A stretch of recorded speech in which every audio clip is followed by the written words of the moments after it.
Мам, дай денег, мам. Денег. Дай. Деньги надо заслужить. Вот теперь вы должны стоять здесь, пока кто-нибудь из вас не сдастся. Тот, кто первый сдастся, тот проиграл, а кто первый, а кто дольше всех простоит, тот выиграл обе купюры. Мои сладкие, поехали.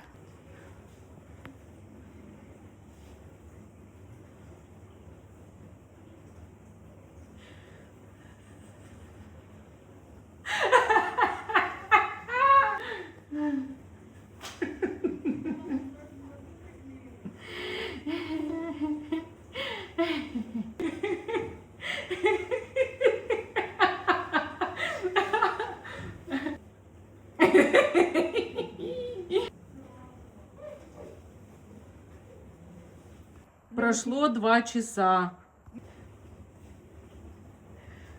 Они стояли не на жизнь, а на смерть, борясь за 20 евро.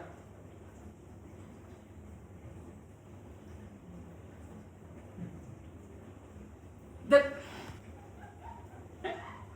Деньги прилипли.